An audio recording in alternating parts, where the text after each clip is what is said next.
Welcome back to more Sip to Tally. I'm your host, Coach Evans, and today is Tuesday. So on Tuesday we drop our power rankings. So let's dive right into it. Our biggest shakers for the week, our biggest gainers, our biggest losers. Our biggest gainer for the week, we have two. We have the Cincinnati Bengals, who pulled out a win last night versus the Jacksonville Jaguars. They're a +6 up to number 16. Also, the Los Angeles Chargers. I know they pulled out a ugly win versus the New England Patriots, but the way the bottom of the rankings look, they just happen to go up 6 spots also. So they're up to 21, moving up 6 spots. Our biggest loser of the week, who was probably one of the hottest teams in the NFL at the time, the Denver Broncos. They dropped 7 spots down to number 18. They were 11 last week. They dropped down to number 18 this week. So let's give you 12 through 8, and then we'll get into our graphics for teams 8 through 1. Coming in at number 12, the Cleveland Browns. They lost to the Los Angeles Rams 36-19. And the Browns are going through something with their quarterback situation. They started Joe Flacco, who's technically their fourth quarterback.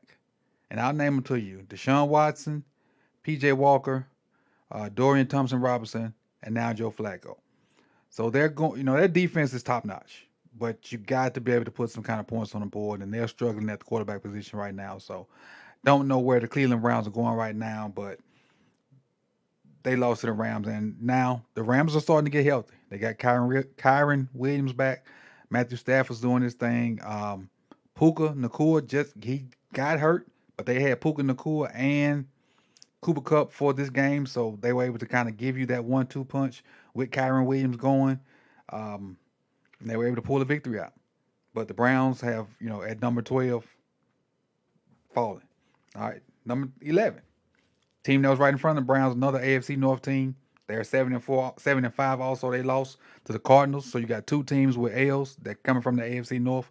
The Steelers lost to the Cardinals, 24-10. Now, since Kyler Murray returned, the Cardinals are not the same team. Yes, they're still toward the bottom of the power rankings, but they play a different brand of football with Kyler Murray at the quarterback position.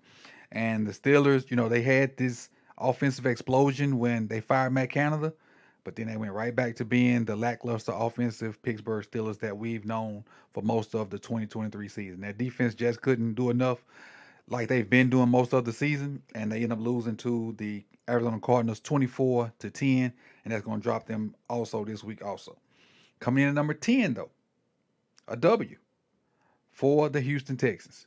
Now, I hate the fact that they lost Tank Dell for the season, but the Houston Texans pulled out a W versus probably one of the hottest teams in football at the time. Again, and we talked about them a minute ago, the Denver Broncos. They beat the Denver Broncos 22-17. They fought off Russ trying to do Russell Wilson type things at the end, and they got an interception. The Texans are very young. They've learned a lot. And again, being a Ravens fan, seeing the Texans week 1 and then watching them week 13, they are not the same team. They're not the same team. Nico Collins went for 9 catches for like 140 or something like that. So they got weapons. Stingley is starting to show why he was a high draft pick last year. Obviously, they got C.J. Stroud, number 2 pick, if I'm not mistaken. Then they got Will Anderson, number 3 pick, doing his thing. They got Jonathan Grinyard, or however you say it, doing his thing opposite of Will Anderson. So they starting to get after it. They're, and I thought the Jaguars were a lock for that division. Not so fast, my friend. But the Texans at number 10.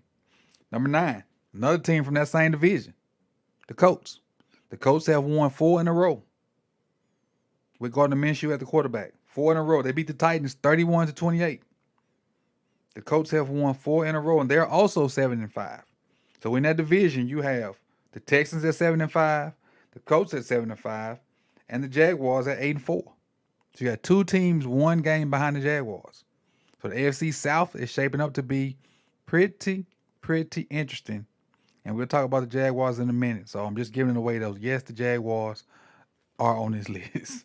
Matter of fact, leading to the Jaguars, they're team number 8. The Jacksonville Jaguars are team number 8. They lost to the Bengals 34-31. And so you got 3 straight AFC South teams in a row. You have the Texans at 10, who are 7-5. The Colts who won 4 in a row at 7-5 at number 9. and the Jacksonville Jaguars, who lost to the Bengals last night. They're 8-4. So the Texans and Colts are one game behind the Jacksonville Jaguars, who, and this is really important, lost their quarterback last night. Trevor Lawrence got a high ankle sprain, and we know high ankle sprains can go from 1 week to 4 weeks in a heartbeat. And if I'm not mistaken, the Jags got Cleveland coming in this week, I think, and Cleveland plays a pretty tough brand of defense, so might get tough on the Jags quarterback.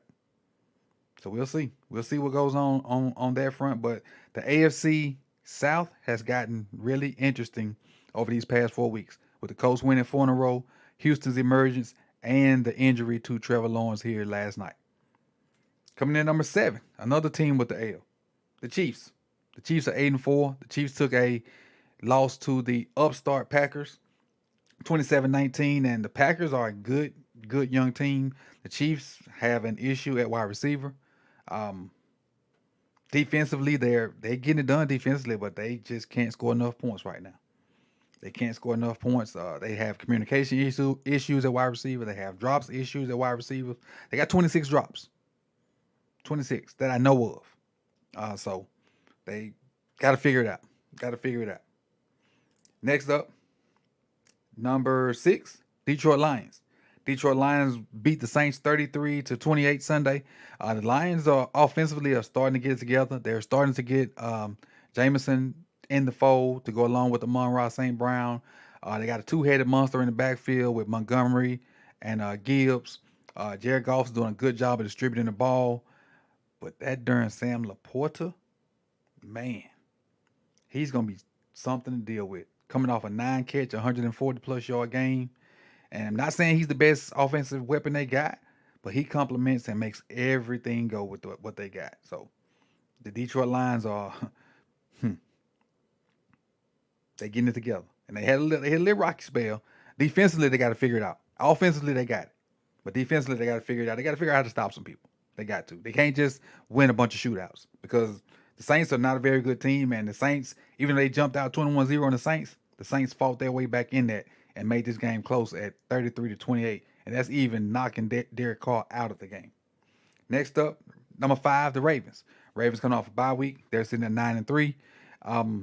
Won 2 in a row before this bye week. They have the Rams coming into Baltimore this week. So we'll see where they're at. They're atop the NFC North. They're sitting at the number 2 seed, if I'm not mistaken, right now, behind the Dolphins. And so we'll see where the Ravens go, but right now we got them at number 5. Number 4, the aforementioned Dolphins. Dolphins have won 3 in a row. They blasted the Commanders 45-15 this week. And again, the only thing I will say about the Dolphins, they're super explosive, super exciting. They still haven't beaten a team over 500, but that's technically part of it's their fault. But at this point in the season, they can only play the teams on their schedule, and it's not their fault that the teams on their schedule are not over 500. But I think they have 2 teams over 500 on their schedule left. I know they got the Ravens, and I think they have the Jaguars. I think. Don't quote me on that one, but I know they have the Ravens. Coming in number 3, the Cowboys. Cowboys beat the Seahawks 41-35. And this is not the typical performance you would see from the Cowboys. DK Metcalf had his way with the Cowboys secondary. 3 touchdowns. And you saw the video I put up on this channel yesterday about DK standing on business. DK was giving DeRon Bland fits. Even though DeRon Bland had another interception, DK and Jackson Smith and Jigba gave them boys fits. And, they escaped Seattle with a win. But Dak is playing at a high level. Dak is playing at an extremely, extremely high level. And so the defense didn't have a great day. Offense bailed them out. And that's what good teams do. And so one day the offense may not be having a great day. The defense bailed them out. And there have been plenty of times the defense has covered the offense this season for the Cowboys. And right now I got them playing at listed at number 3. So obviously you know who 1 and 2 are. Philadelphia Eagles at number 2. They're 10-2. They lost to the 49ers this weekend in the marquee matchup in the NFL. And normally, for the most part, in the countdown or in the power rankings, the records have kind of grouped teams together. But now we're getting to the point where the eye test starts to come in play. the eye test starts to come and play. And this right here is part of it. The 49ers were so good, it doesn't matter, or look so good that it doesn't matter that the Eagles have more wins than them.